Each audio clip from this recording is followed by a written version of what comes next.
अब देखते हैं पास्ट कंटिन्यूअस टेंस। और पास्ट कंटिन्यूअस टेंस का भी सबसे पहले हम यूजेज देखते हैं हर वीडियो की तरह। ये कहाँ कहाँ इस्तेमाल होता है या हो सकता है। तो उन जगहों पर जहाँ पर कोई स्पेसिफिक टाइम की बात की जाए, पास्ट के अंदर, गुजरे हुए टाइम के अंदर किसी स्पेसिफिक पर्टिकुलर टाइम की अगर बात की जाए, तो वहाँ पे हमें पास्ट कंटिन्यूस टेंस इस्तेमाल करना पड़ता है जब उस गुजरे हुए स्पेसिफिक टाइम पे कोई एक्शन प्रोग्रेस में हो। मतलब किसी भी वक्त की बात करनी है पास्ट की, मगर उस वक्त कोई ना कोई काम जो है वो प्रोग्रेस में चलना चाहिए, मतलब कोई ना कोई काम होता हुआ होना चाहिए। जैसे हम एग्जांपल ले लेते हैं, एट 9 PM लास्ट नाइट। तो ये एक पर्टिकुलर टाइम बताया मैंने, 9 बजे पिछली रात को। तो ये एक पर्टिकुलर टाइम हो गया, ये हो गया स्पेसिफिक टाइम। और है भी पास्ट का, लास्ट नाइट मतलब पास्ट का। उस वक्त कोई एक्शन होना चाहिए मगर प्रोग्रेस का, चलता हुआ होना चाहिए। ठीक है, तो क्या एक्शन हो रहा था तब? I was watching a movie. तो तब मैं मूवी देख रहा था। तो ये जो रहा था, तो मतलब एक्शन जो था वो चल रहा था। तो एक पर्टिकुलर टाइम पे पास्ट में अगर कोई एक्शन चल रहा होता है, तब हम पास्ट कंटिन्यूस टेंस का यूज़ करते हैं। या फिर इंटरप्टेड एक्शंस के लिए भी हम इसका यूज़ कर सकते हैं। जैसे कि कोई काम था मगर उसको किसी और की वजह से रोकना पड़ा। ठीक है, मतलब एक काम था, उसको किसी दूसरे काम की वजह से उसमें इंटरप्शन आई, उसमें रुकावट आई। तो एग्जाम्पल से समझते हैं और ज़्यादा क्लियर हो जाएगा। जैसे आई वाज कुकिंग डिनर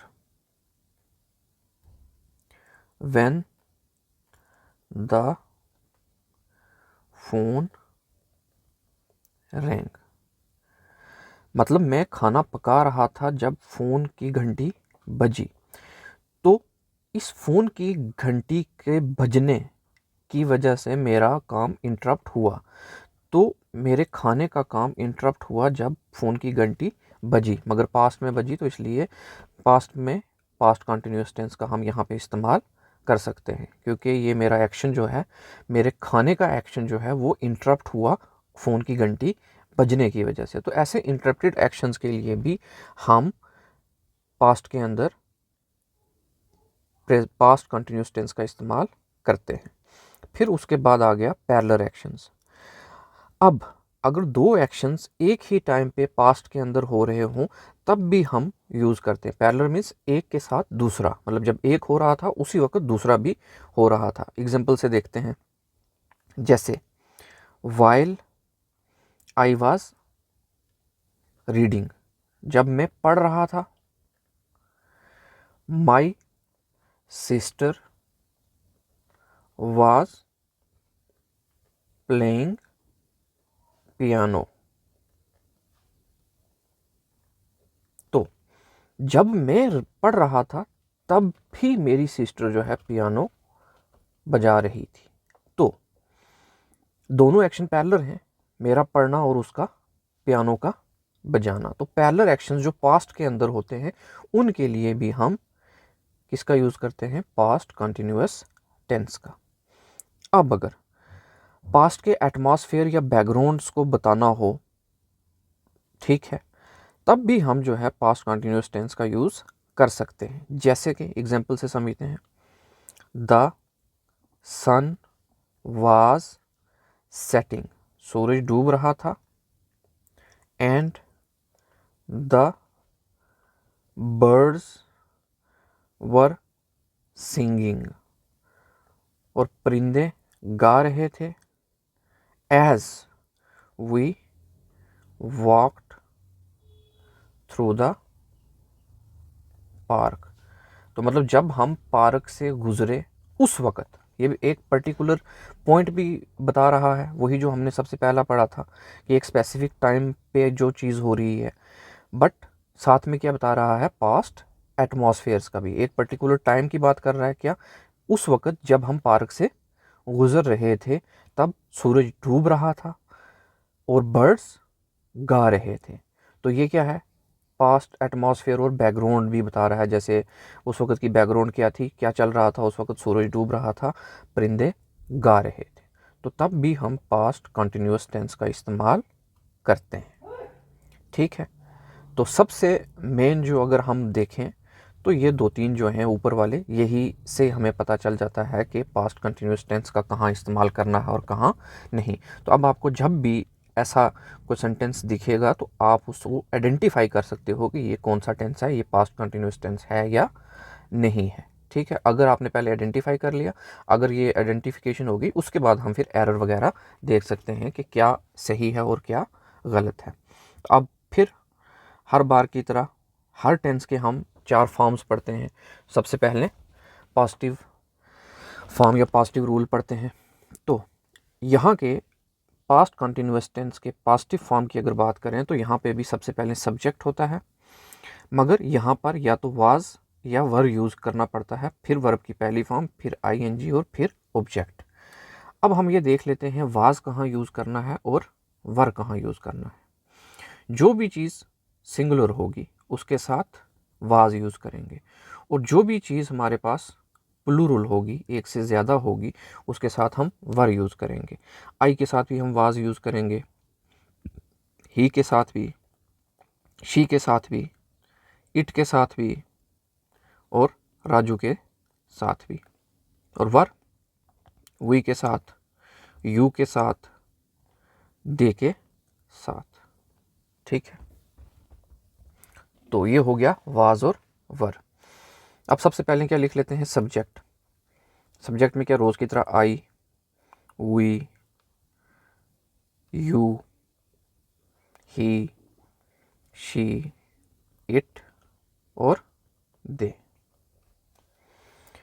उसी तरह से आगे आई के साथ क्या लगेगा, वास, क्योंकि सिंगुलर है। वी के साथ क्या लगेगा, वर, क्योंकि प्लूरल है। यू के साथ वर ही लगेगा, चाहे सिंगुलर हो चाहे प्लूरल। ही के साथ वाज, शी के साथ वाज, इट के साथ वाज और दे के साथ वर। अब आई वाज वर्ब की पहली फॉर्म, तो जैसे प्लेइंग, प्ले है तो, और उसके साथ आईएनजी, आई वाज प्लेइंग। ठीक है, तो आप इसको यहाँ पे भी बात ख़त्म कर सकते हो या आगे ऑब्जेक्ट पे लिख सकते हो, आई वाज प्लेइंग क्रिकेट। यहाँ पे भी आप बात ख़त्म कर सकते हो, आपकी मर्ज़ी है, सेंटेंस यहाँ पे भी कंप्लीट है। तो अगर बिल्कुल पास्ट की फॉर्म में लिखना है तो आप आगे लिख सकते हो, I was playing cricket when she was singing. तो पैरेलल एक्शन हो गया कि मैं क्रिकेट खेल रहा था तब जब वो गाना गा रही थी।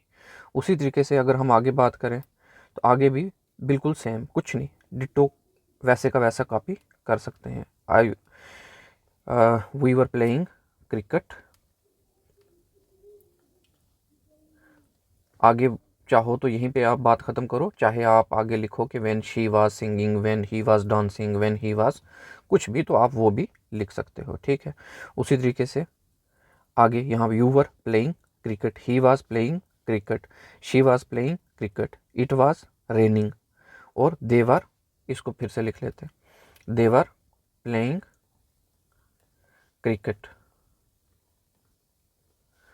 यहाँ पे भी आप ख़त्म कर सकते हो, सेंटेंस पूरा है, बट बिल्कुल पास्ट की पहचान दिलाने के लिए हम आगे लिख सकते हैं, they were playing cricket when Raju was dancing. उस वक्त क्रिकेट खेल रहे थे जब राजू डांस कर रहा था। ठीक है, तो ये हो गया पॉजिटिव रूल। उसके बाद हम चलते हैं नेगेटिव रूल पे। ठीक, इसमें भी सबसे पहले सब्जेक्ट आई, वी, यू, उसके बाद वाज वर, उसके बाद नॉट, उसके बाद वर्ब की पहली फॉर्म, उसके बाद आईएनजी, उसके बाद ऑब्जेक्ट। तो ही नीचे सब्जेक्ट में, शी, फिर इट, और फिर दे। तो वाज वर देख लेते हैं। आई के साथ वाज, वी के साथ वर, यू के साथ वर, ही के साथ वाज, शी के साथ वाज, इट के साथ भी वाज और दे के साथ भी वाज। अब not, not, not, not, not, not और नॉट। फिर वर्ब की पहली फॉर्म वही प्ले, मगर साथ में आईएनजी, तो प्लेइंग, प्लेइंग, प्लेइंग, प्लेइंग और प्लेइंग। आगे ऑब्जेक्ट क्रिकेट, नीचे भी cricket cricket cricket cricket cricket. उसी तरीके से यहाँ पे भी आप बात को ख़त्म कर सकते हो। ज़रूरी नहीं कि आप आगे लिखो, मगर चाहो तो लिख सकते हो I was not playing cricket at 10 PM yesterday. ठीक है, तो ऐसे भी आप लिख सकते हो। तो या फिर वही जो हमने पिछली एग्जांपल ली, तो वैसे भी लिख सकते हो। क्या? I was not playing cricket when Raju was dancing. तो इतना लंबा भी आप इसको कर सकते हो। तो मतलब सेंटेंस को आप आगे कॉम्प्लीमेंट आगे बढ़ाते रह सकते हो, तो कोई बात नहीं। ठीक है, तो वी वर नॉट प्लेइंग यहाँ पे भी आप ख़त्म कर सकते हो। तो चाहो तो आप सेंटेंस को लंबा करो, चाहे छोटा रखो, रूल यही है। जस्ट मगर आइडेंटिफिकेशन के लिए ये मैंने बताया कि ऐसे हमें पता चलता है कि ये टेंस पास्ट कंटिन्यूस में है। ठीक है, उसके बाद आ गया हमारे पास इंटेरोगेटिव। तो इसमें सबसे पहले वाज वर, बाद में सब्जेक्ट, बाद में वर्ब की पहली फॉर्म, बाद में आईएनजी और बाद में ऑब्जेक्ट। तो सबसे पहले सब्जेक्ट लिख लेते हैं। I, we, you, he, she, it और दे। ठीक है, तो आई के साथ क्या? वाज, और वी के साथ वर, यू के साथ वर, ही के साथ वाज, शी के साथ वाज, इट के साथ वाज और दे के साथ वर। ठीक है, तो ये सब कैपिटल में है। तो आगे सब्जेक्ट भी हो गया, फिर वर्ब की पहली फॉर्म के साथ आईएनजी, तो वही प्लेइंग